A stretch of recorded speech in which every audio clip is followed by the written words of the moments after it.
श्री गणेशाय नमः. श्री स्वामी समर्थ. सुप्रभातम. नमस्कार. सिया ऑफिशियलवर आपले सुस्वागतम. योगेशं सच्चिदानंदं वासुदेवं रजप्रियं धर्मसंस्थापकं वीरं कृष्णं वंदे जगद्गुरुं. आज आपण महाभारतातल्या पहिल्या खंडातल्या आदिपर्वातले 5वे पर्व आस्तिक पर्व पुढे वाचायला सुरुवात करूया. आज या आस्तिक पर्वातला शेवटचा सर्ग आपण वाचूया.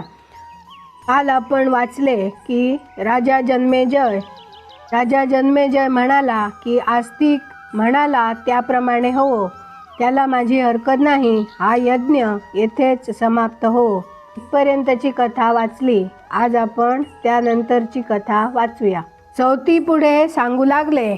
नंतर तेथे जमलेल्या सर्व लोकांनी आनंदाने आरोळ्या मारल्या आणि आस्तिकाने मागितलेला वर त्याला मिळाल्यावर परीक्षित जन्मेजय राजाचे ते सर्पसत्र तेथेच संपले आणि तो राजा संतुष्ट झाला.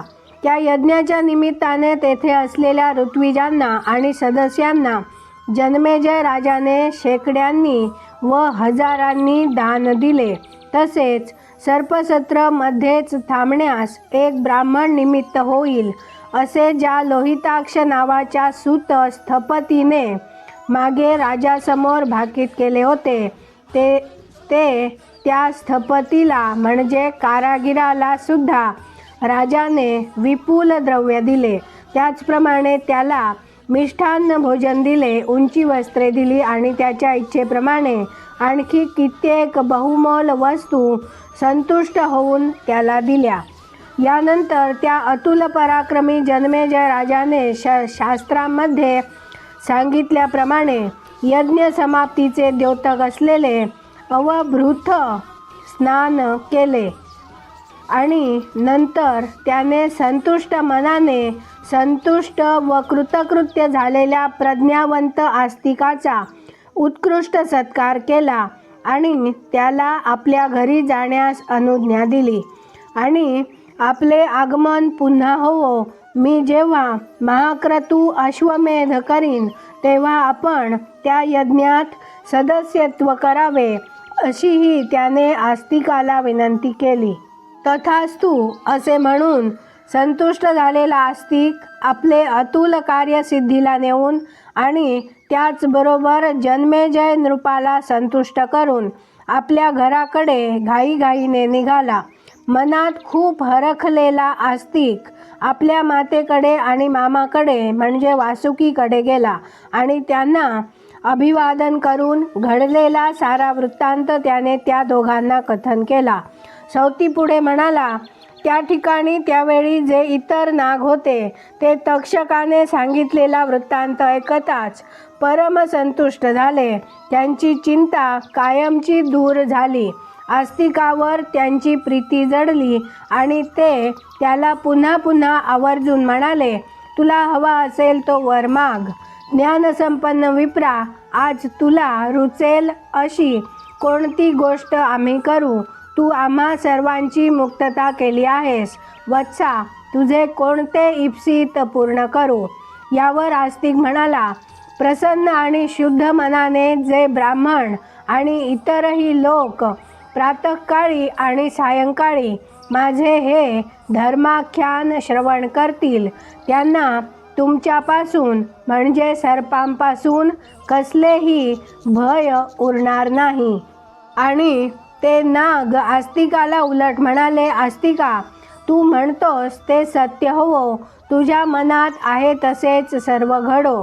आम्हीही संतुष्ट मनाने आणि नम्रपणाने तुझ्या इच्छेप्रमाणे सारे काही करू.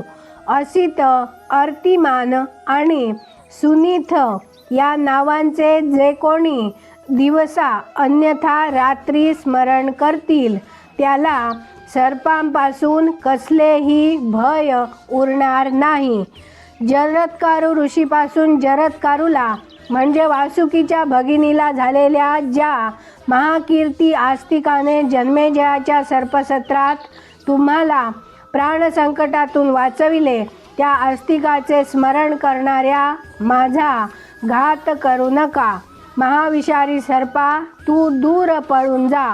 जन्मेजयाचा यज्ञ समाप्त होण्याच्या वेळी आस्तिक काय बोलला त्याचे स्मरण कर. असे आस्तिकाचे जो स्मरण करील त्याला सर्पांपासून भय राहणार नाही. आस्तिकाच्या बोलण्याचे स्मरण करूनही जो सर्प दूर निघून जाणार नाही त्याचे मस्तक शिंश वृक्षाच्या म्हणजे शेवरीच्या फळाप्रमाणे शतधा विदीर्ण होईल. सौती पुढे म्हणाले, एकत्र जमलेले ते नागश्रेष्ठ असे बोलल्यावर आस्तिकाला अपार हर्ष झाला आणि त्याने जाण्याचा विचार केला. हे विप्रश्रेष्ठा, जन्मेजयाच्या सर्पसत्रामधून नागांची मुक्तता केल्यानंतर पुत्रपौत्रांनी युक्त असलेल्या त्या आस्तिकाने योग्य काळी मुक्ती मिळवली. अशा प्रकारे आस्तिकाचे हे आख्यान जसेच्या तसे मी आपणास सांगितले आहे. याचे श्रवण केले असता सर्पांपासून केव्हाही कसलेही भय उरत नाही. हे भार्गवश्रेष्ठ शौनक, प्रमती नामक आपल्या पूर्वजाला त्याच्या रुरु नामक पुत्राने विचारले असता प्रमतीने रुरुला हे विप्रश्रेष्ठ आस्तिकाचे परमपावन आख्यान सांगितले होते. ते माझ्यापर्यंत श्रोत्र परंपरेने आले आणि मी त्याचे कथन साध्यंत केले आहे. आस्तिकाच्या या धर्मिष्ठ आणि पुण्यवर्धन आख्यान विषयी आपण मला विचारलेले ते डुंडुभ नामक निर्विष नागांचे बोलणे ऐकून त्याचे श्रवण केल्यानंतर आता आपले कुतूहल पूर्ण झाले असेल असे मला वाटते.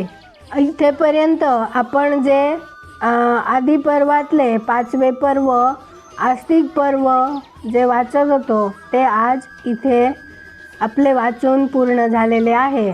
आता उद्यापासून महाभारतातले 6वे पर्व अंशावतरण पर्व आपण पुढे वाचायला सुरुवात करूया.